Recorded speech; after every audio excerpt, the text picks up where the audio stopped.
दीवा फार्मा। तो आज हम वीडियो में सीखने वाले हैं फार्माकोलॉजी ऑफ डायूरेटिक्स के अंदर अगले क्लास यानी कि पोटेशियम स्पेरिंग डायूरेटिक्स की मैकेनिज्म ऑफ एक्शन, उसके साइड इफेक्ट्स और उसके कुछ एग्जांपल्स। तो आगे के वीडियो में हमने यूरिन फॉर्मेशन कैसे होता है, कार्बनिक एनाहाइड्रेस इनहिबिटर और अदर क्लास की मैकेनिज्म ऑफ एक्शन देख ली है। तो अगर आपने वो वीडियो नहीं देखा तो आप यहाँ से वो वीडियो देख सकते हैं। और आज हम पढ़ने वाले हैं पोटेशियम स्पेरिंग डायूरेटिक्स। तो सबसे पहले देखते हैं पोटेशियम स्पेरिंग डायूरेटिक्स वर्क कहाँ पे करती है। तो ये जो है वो नेफ्रॉन का स्ट्रक्चर है, वो किडनी का एक यूनिट होता है। यहाँ से यूरिन जो है वो कलेक्ट होकर ब्लड तक पहुँचता है। तो हमने देखा है कि नेफ्रॉन के अंदर डिफरेंट पार्ट होते हैं, लेकिन जो पोटेशियम स्पेरिंग डायूरेटिक है वो कलेक्टिंग ट्यूब्यूल पे वर्क करती है। तो हम उसको जूम इन करेंगे तो ये देखिए फ्रेंड्स, ये है क्या, ल्यूमेन है, यानी कि ये कलेक्टिंग डक्ट का ल्यूमेन है। ये उसके बाहर वाला एपिथेलियल सेल है और ये उसके बाहर वाली ब्लड वेसल्स है, जैसे हमने आगे के वीडियो में देखा था वैसे ही। तो अब यहाँ पे क्या होता है कि एक सोडियम चैनल आई हुई होती है, उसके थ्रू ल्यूमेन में से सोडियम का जो रीएब्जॉर्प्शन होता है वो एपिथेलियल सेल में होता है।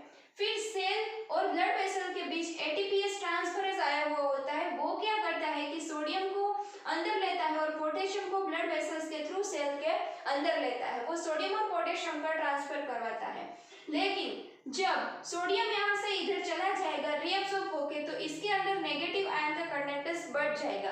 तो क्या होगा कि जो क्लोराइड आयन है वो इंट्रासेल्युलर स्पेस होती है जो दो एपिथेलियल सेल के बीच में, पेरासेल्युलर स्पेस उसके थ्रू वो ब्लड वेसल्स के अंदर जाता है। तो जब क्लोरीन उसके अंदर जाता है तब जो सेल में पोटेशियम होता है वो रीनल वेसल्स में आता है, यानी कि कलेक्टिंग ट्यूब्यूल में आता है। तो उसी तरह से सोडियम का रीअब्जॉर्प्शन रुकता नहीं है और रीअब्जॉर्प्शन सेल के अंदर होता है।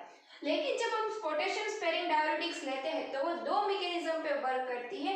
एक तो वो सोडियम चैनल को ब्लॉक करेगी और दूसरा ये एटीपीएस को ब्लॉक करेगी, सोडियम पोटेशियम एटीपी ट्रांसफरेज को क्लोज करेगी। तो उससे क्या होगा कि जो सोडियम है वो रीअब्सॉर्ब होकर एपिथेलियल सेल में नहीं आएगा।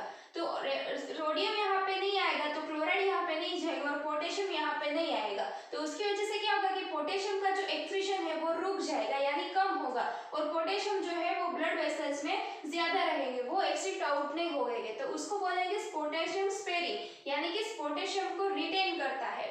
पोटेशियम स्पेरिंग डायूरेटिक्स में क्या रहता है कि ब्लड वेसल्स के अंदर पोटेशियम आयन ज्यादा रहते हैं, इसलिए उसकी एक साइड इफेक्ट है हाइपरकैलेमिया। आगे हमने जितनी भी डायूरेटिक्स ड्रग देखी उसमें क्या रहता था कि साइड इफेक्ट होती थी हाइपोकैलेमिया, यानी कि ब्लड वेसल्स के अंदर पोटेशियम आयन की अमाउंट कम रहती है, यानी पोटेशियम आयन वाली ड्रग कम रहती है। लेकिन इस क्लास की ड्रग लेने से हाइपरकैलेमिया होता है, क्योंकि इधर पोटेशियम आयन का रिटेंशन होता है, ना ही कि पोटेशियम आयन का एक्सक्रीशन होता है।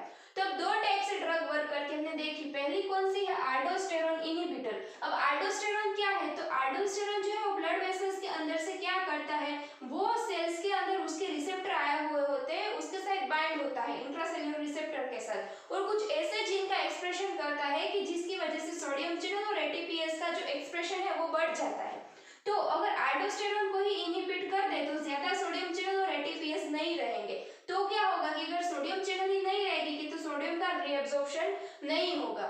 तो इस तरह से हम रोक सकते हैं पोटेशियम को स्पेरिंग को ब्लड वेसल्स के अंदर, और सोडियम के एक्सक्रीशन को बढ़ा सकते हैं, क्योंकि सोडियम का रीअब्जॉर्प्शन नहीं होगा तो सोडियम एक्सक्रीट आउट होगा, और सोडियम एक्सक्रीट आउट होगा तो उसके साथ साथ वाटर भी एक्सक्रीट आउट हो जाएगा। और दूसरा जो है वो direct epithelial sodium channel inhibitor है, जो इस सोडियम चैनल को ही इनहिबिट करता है। उसके एग्जांपल है ट्राइमेट्रिन एंड एमिलोराइड। तो ये दोनों उस क्लास के ड्रग के एग्जांपल है। अब उसके साइड इफेक्ट्स देख ले। तो पहले तो मैं देखी हाइपरकैलेमिया।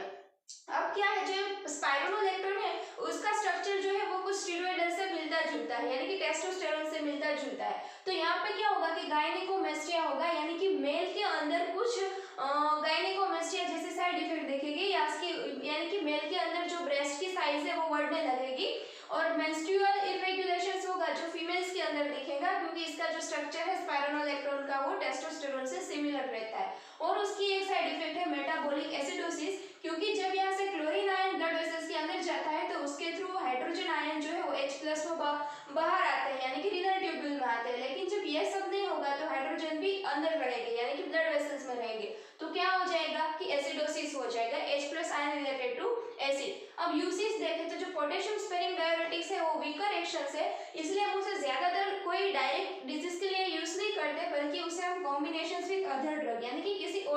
साथ लेते हैं।